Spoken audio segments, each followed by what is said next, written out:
दिल्ली सरकार हमेशा से कहती आ रही है कि हम विकास करने आए हैं, हम दिल्ली वालों की जिंदगी सुलभ बनाने आए हैं, हम विकास के खातिर केंद्र सरकार की मदद करने के लिए हमेशा से तैयार हैं। हमें खुशी होगी कि हम दिल्ली वालों की जिंदगी को आसान बना पाते हैं। और ये सब दावा कोई और नहीं बल्कि आम आदमी पार्टी के नेता और संयोजक केजरीवाल साहब करते नजर आ रहे हैं। लेकिन समय का चक्र और राजनीतिक स्वार्थ ने ऐसी कहानी लिखी कि केजरीवाल साहब और उनकी पार्टी विकास के मुद्दे से भी यू टर्न मार गई। केजरीवाल साहब ने विकास के प्रोजेक्ट के लिए पैसे देने से मना कर दिया, जिसके बाद केजरीवाल साहब की सरकार को उच्चतम न्यायालय से बहुत फटकार लगी। क्या है खबर, बताते हैं आपको। दिल्ली सरकार ने सुप्रीम कोर्ट में कहा कि वो regional rapid transit system project के लिए फंड देने में सक्षम नहीं है। इस जवाब से असंतुष्ट सुप्रीम कोर्ट ने दिल्ली सरकार को फटकार लगाते हुए पूछा कि हमें 2 हफ्ते के भीतर भी बताइए कि आपने पिछले 3 साल में विज्ञापनों पर कितना खर्च किया है। दिल्ली सरकार ने कहा कि उनके पास फंड की कमी है और ऐसे में वो आरआरटीएस प्रोजेक्ट कंस्ट्रक्शन के लिए पैसे नहीं दे सकते। जस्टिस एसके कौल और साथ ही जस्टिस सुधांशु धूलिया की बेंच ने दिल्ली सरकार से कहा है कि 2 हफ्ते में एक एफिडेविट फाइल करिए।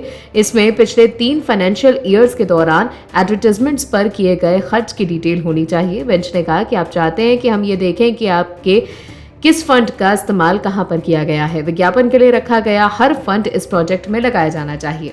क्या आप इस तरह का आदेश चाहते हैं? आप ही ऐसा करने को कह रहे हैं। ये राष्ट्रीय महत्व वाला प्रोजेक्ट है, आप डिटेल्स फाइल कीजिए। आरआरटीएस प्रोजेक्ट के जरिए दिल्ली को राजस्थान और हरियाणा से जोड़ा जाना है। इसके तहत high speed computer based railway service दी जाएगी। रैपिड रीजनल ट्रांजिट सिस्टम के जरिए नॉन पीक टाइम में माल ढुलाई की योजना है। रैपिड रेल रैपिडेक्स 180 किलोमीटर प्रति घंटे की रफ्तार से चलेगी। जब रैपिडेक्स में भीड़ कम रहेगी तब उससे कार्गो पहुंचाने में यूज किया जाएगा। ये सर्विस मेट्रो सर्विस से अलग होगी। मेट्रो में स्पीड कम और स्टॉपेज ज्यादा होते हैं, आरआरटीएस में स्पीड ज्यादा और स्टॉपेज कम रहेंगे। इससे एनसीआर में ट्रैफिक और पोल्यूशन में भी कमी आएगी। राष्ट्रीय राजधानी क्षेत्र परिवहन निगम के आरआरटीएस के 3 रैपिड रेल कॉरिडोर्स बनने हैं। इनमें से एक आरआरटीएस दिल्ली गाजियाबाद मेरठ को जोड़ने वाला एक 82.15 किलोमीटर लंबा रेल कॉरिडोर है। इसके पूरा होने के बाद दिल्ली और मेरठ के बीच की दूरी 60 मिनट से कम समय में पूरी हो सकेगी।